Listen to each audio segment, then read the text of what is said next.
রাস্তা অবরোধ করে বিক্ষোভ কর্মসূচি গ্রহণ করল রতুয়ার চালকরা। শতাধিক চালক রতুয়া ব্লক মোড় এলাকায় রাজ্য সড়ক অবরোধ করে। পাশাপাশি বাহারা স্ট্যান্ড এলাকাতেও কয়েক ঘন্টা অবরোধ করে চলতে থাকে বিক্ষোভ। রতুয়া এলাকায় বিভিন্ন ছোট বড় যানবাহন চালকের যে সংগঠন রয়েছে, সংগঠনের সদস্যরা মঙ্গলবার সকাল থেকে পথে নামেন। কয়েক ঘন্টা ধরে চলা অবরোধ বিক্ষোভের জেরে রীতিমতন রতুয়া জুড়ে যানজটের সৃষ্টি হয়। এমন অবস্থায় পুলিশের হস্তক্ষেপে যান চলাচল স্বাভাবিক হয়।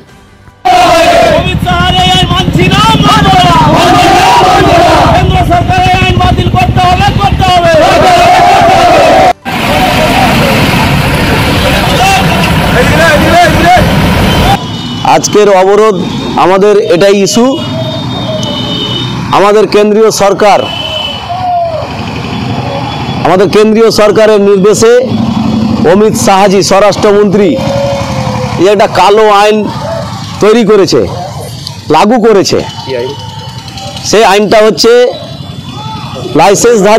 লাইসেন্সধারী ড্রাইভার যারা আছে সারা ভারতবর্ষে, তাদের দ্বারা রাস্তাঘাটে গাড়ি চালাতে গিয়ে যদি কোনো দুর্ঘটনার কবলে পড়ে, যদি কোনো একটা অ্যাক্সিডেন্ট হয়, ওই পেশেন্টকে গাড়ি দাঁড় করিয়ে অন্য গাড়িতে করে নিয়ে হাসপাতালে পৌঁছাতে হবে। এই আইন যদি লাগু থাকে তাহলে আমরা ড্রাইভার যারা আমরা মানুষরা, ড্রাইভার দূরে থাক, আমরা মানুষরা নিজেকে নিজেরাই কন্ট্রোল করতে পারি না। রাস্তায় হাঁটতে গিয়ে উঝট লেগে পড়ে যায় অনেক সময়। তাহলে একটা গাড়ি 10 চাকার গাড়ি, 12 চাকার গাড়ি, 6 চাকার গাড়ি, 8 চাকার গাড়ি চালাতে গিয়ে মিস্টেক হতেই পারে। যার জন্যে আমাদেরকে সরকারিভাবে সরকারি নির্দেশ অনুযায়ী আমাদেরকে লাইসেন্স দেওয়া হয়েছে। ট্রেনিং নিয়ে আমাদেরকে লাইসেন্স দিয়েছে। এমনকি যাদের হ্যাভি পিএইচবি লাইসেন্স আছে তাদেরকে ট্রায়াল দিতে হয় 3 বছর পর পর। 3 বছর পর পর আমাদের কাছে আবার ট্রায়াল দিয়ে রিনিউয়াল করতে হয়। সেখানে আমাদের একটা 5,000 টাকা বা 7,000 টাকার একটা ফি ভরতে হয়। একদিন ল্যাপস হয়ে গেলে স্যার আমাদেরকে ফাইন দিতে হয়। আমরা জনসেবা করি। আমরা পেশেন্ট নিয়ে যাই।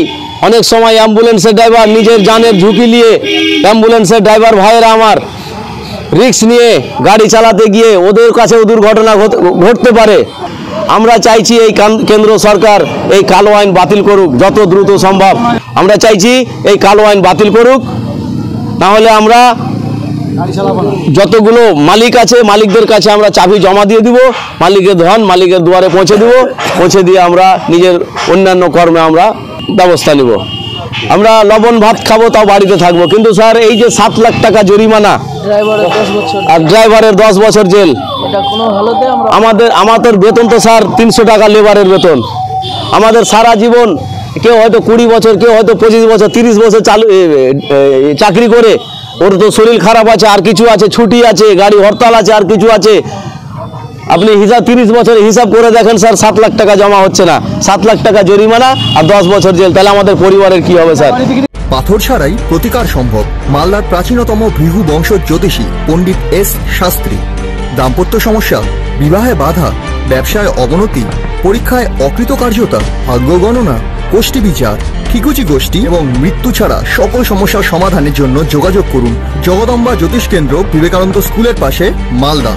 মোবাইল 09733027832 অথবা 09332056956।